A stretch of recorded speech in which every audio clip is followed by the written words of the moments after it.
Zambeye azali tata soloma kobanga te.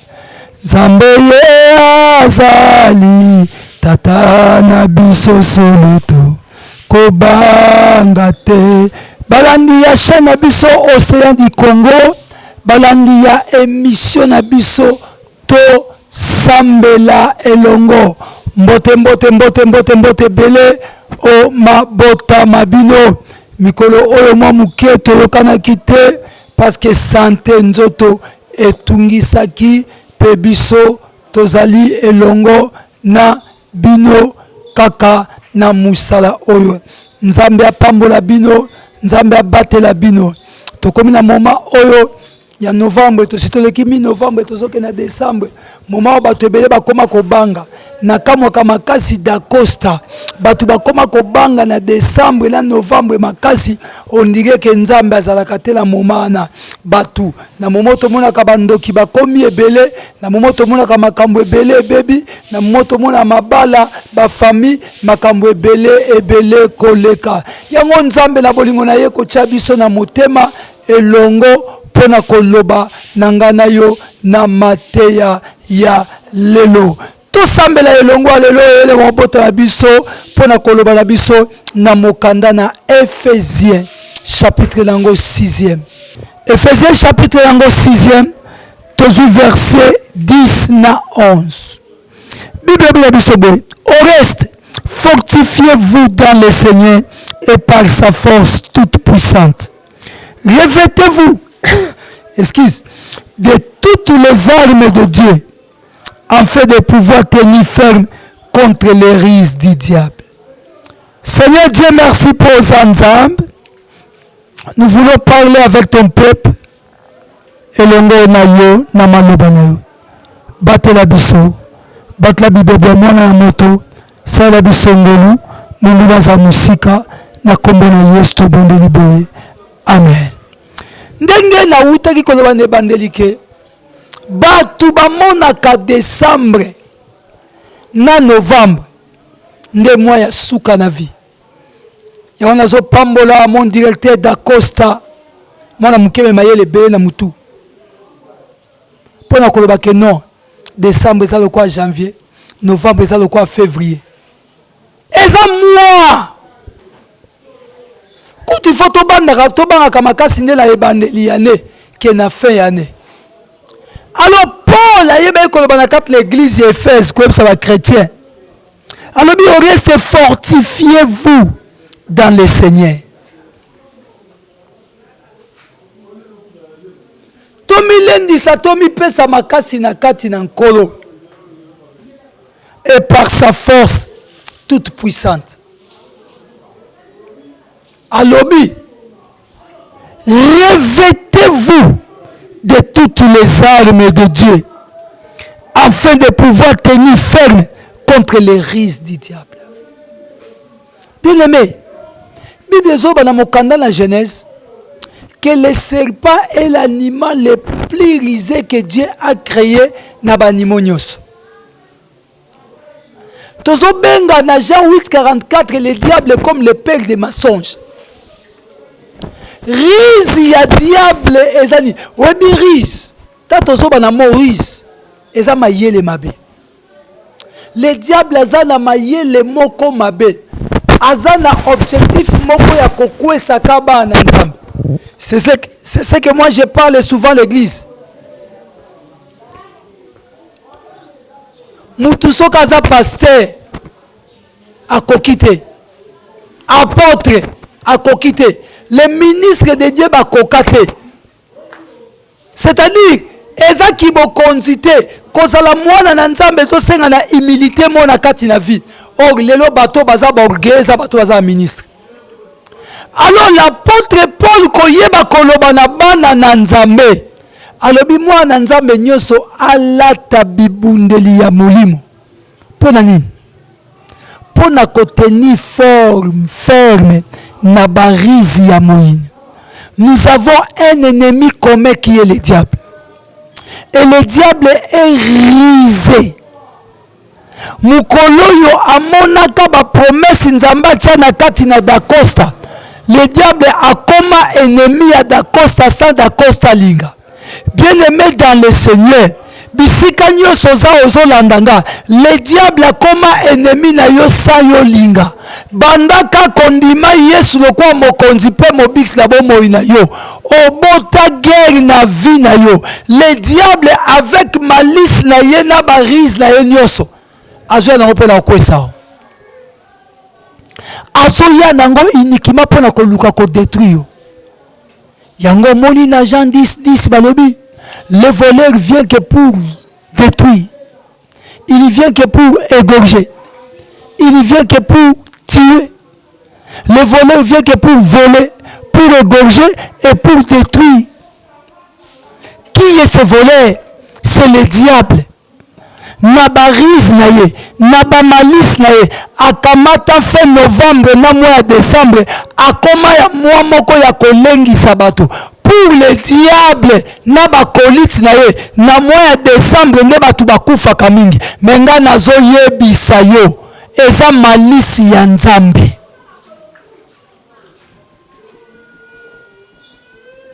Bato bakufi na coronavirus. Est-ce que bakufa en décembre? Bato bakufa vanga na janvier. Bien-aimés, révoltons-nous des armes de Dieu. Ceux qui te lati bibundeli na Nzambe, to koteni ferme na barizi nyonso ya Satana. Les armes spirituelles sont pour les enfants de Dieu.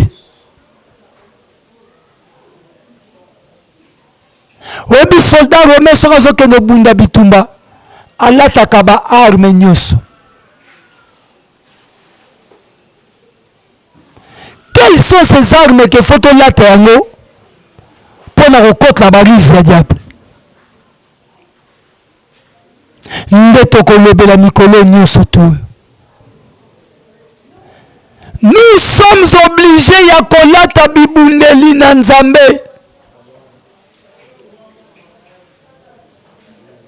Bien-aimés dans le Seigneur,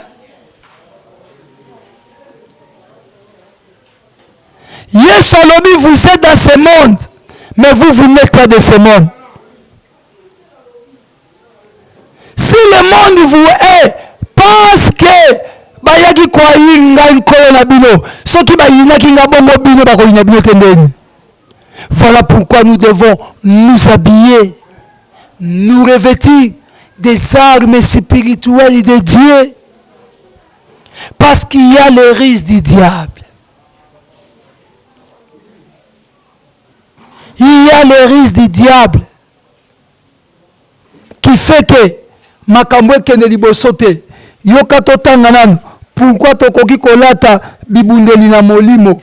Tolekano na 1 tokenanu na verset 14. Alors, tenez donc ferme, ayez avoré la vérité pour sentir. Natango to Komi, Lokuta ekoti na monoko bana na Nzambe pe na église la ndenga osakana te. Na eronde biso ba pasteur tozwa nzela ba apôtre ba patu nyonso tu tozwa nzela ya kosala ba jeûne à 21 jours tozwa nzela ya komema église la décembre na ba prière ebele pona koloba que le diable azomema kufa. Bible dit ayez avant sentir la vérité, avoir plutôt la vérité comme sentir. Lokuta ekoti makasi na église. Non. Nous avons besoin de prier.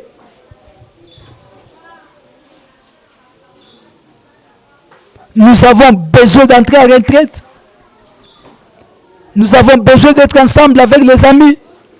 Nous avons besoin de nous communier avec Dieu. Mais ce n'est pas seulement au mois de décembre ou novembre. Non, c'est chaque jour il y a vie chrétienne en gars. il faut qu'on a besoin de communion dans Nzambe. Chaque jour. Nga nazwa makanisa ko travailler makasi na janvier na février par rapport à décembre.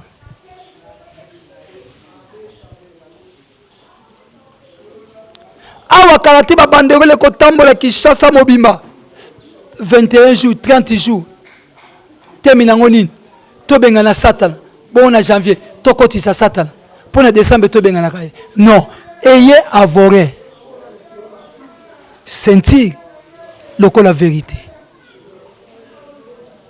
Parce que la vérité a disparu dans l'église de Dieu. Il n'y a plus la vérité. Nazo ba na hote, nazo ba ko ba nangani. Ngala za pasteur hote ate akabatu ba bon la mutema ya tikana la banda comité anga moko bien-aimé.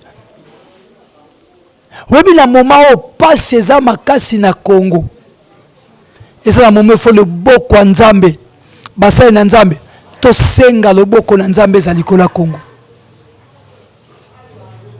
La souffrance devient de plus en plus atroce, dure dans ces pays. Mais bazotu na wapi nzambe. Toko chasser ba démon na décembre la ndenga mukiete, mais na janvier bazongi. Non, nous devons dire la vérité. Les enfants de Dieu, vous qui me suivez, vous qui aurez cette occasion de me suivre dans votre télé, bien-aimés dans le Seigneur, revêtez les armes spirituelles de Dieu afin de tenir ferme contre les risques du diable. Satana, abanga muto asambela te, abanga muto atanga Bible te, abanga te, mais abanga ka muto abanga kanzambe. Or, la Bible nous dit la crainte de l'Éternel, c'est le commencement de la sagesse. Yango première arme. Oh, l'église, il faut zanango le quoi ba nanzambe, sentir la vérité. La vérité a disparu. Na moment où on est ba prophétie more ko betama. Na moment où on est ba offrande prophétique ko betama.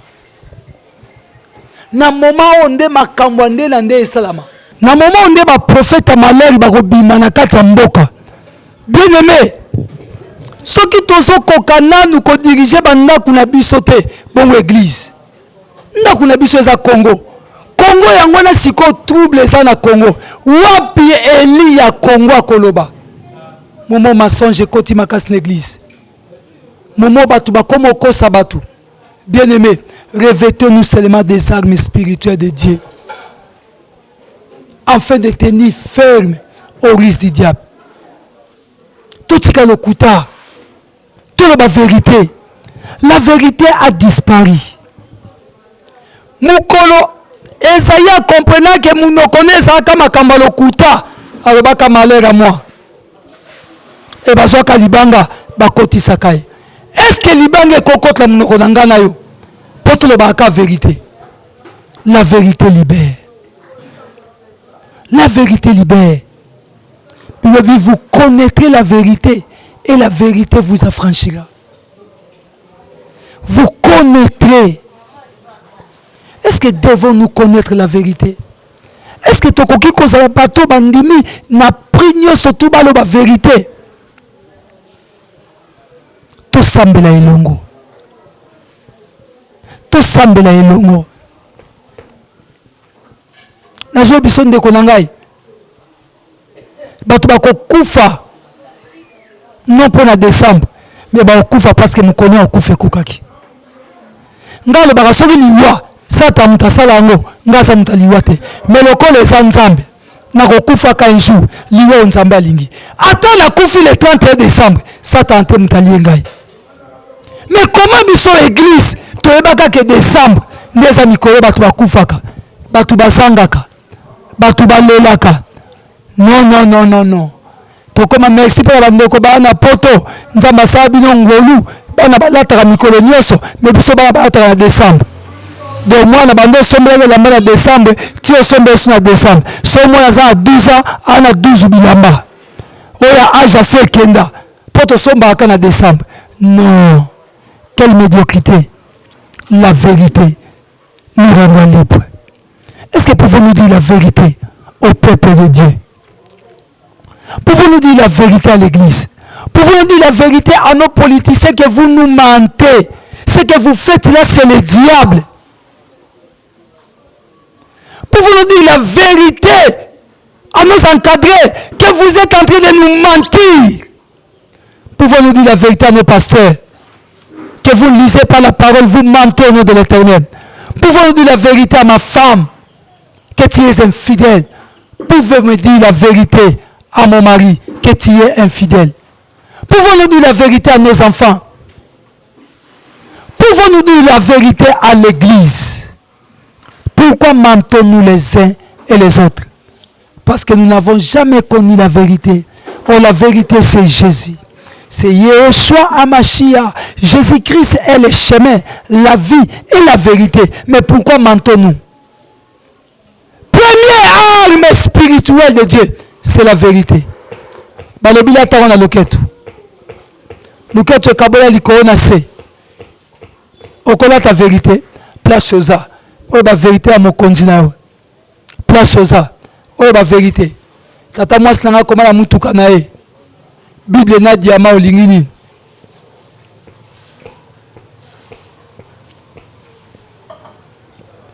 Ndeko moko abeti lisolo moko na Facebook. Abiso komi na porte église. Olokoti taba dollar. Okote église to ozonga ndako. Bato ebele balobi eza chance nzala apenga na zongi ndako.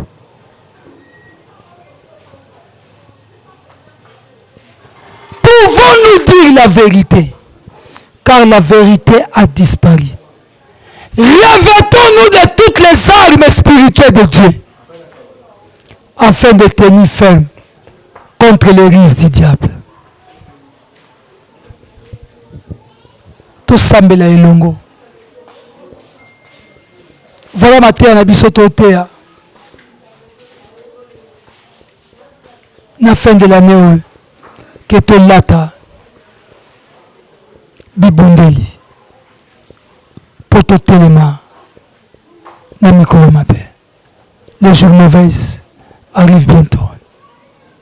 Les risques du diable deviennent de plus en plus tellement fortes. Nana koko surmonter lango soki nzambe te. Soki nzambe te.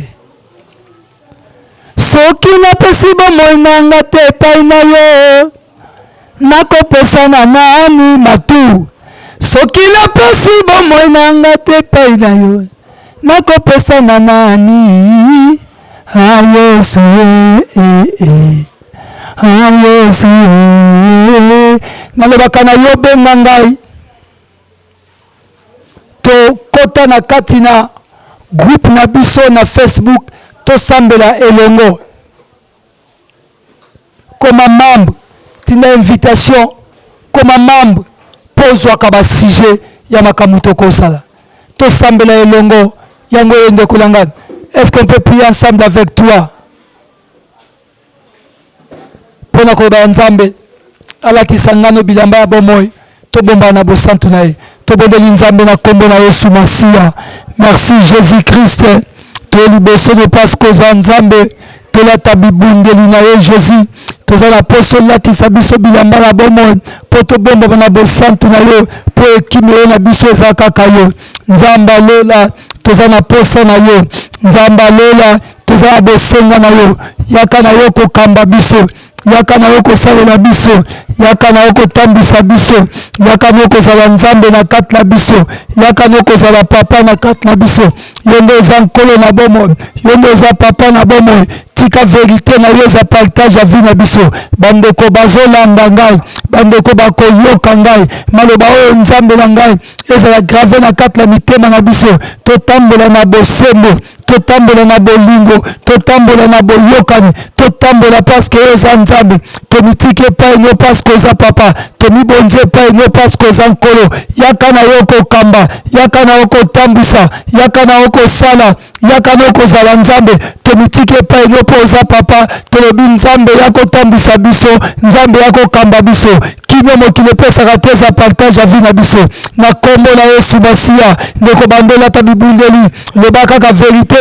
Bonne la vérité za partage ya vie na yo. Benga libanga za la kati la bomona. C'est na zo senga vérité. azobe la vérité za partage à vivanga nalingina za un homme oya kolobaka vérité ata pasi ya ndeni nzambe nalingina lobaka vérité nalingina souffri lokwa moyibi te mais na souffri lokwa martyr ya kosalela nzambe yawe que la vérité libère que la vérité libere vi na ngai elibere vi ya bandeko na ngai bo baoyoka ngai po bakolanda ngai vérité za vi na biso na kombo na Yesu Masiya. Seigneur, que la vérité est à la vie na biso. Vérité, vérité, vérité na kombo na Yesu Kristo. Amen. Benanga na numéro na ngai bakosa o l'excellent 09 98 74 29 07. Soko sepelaki na émission nzamba batela yo. Bye.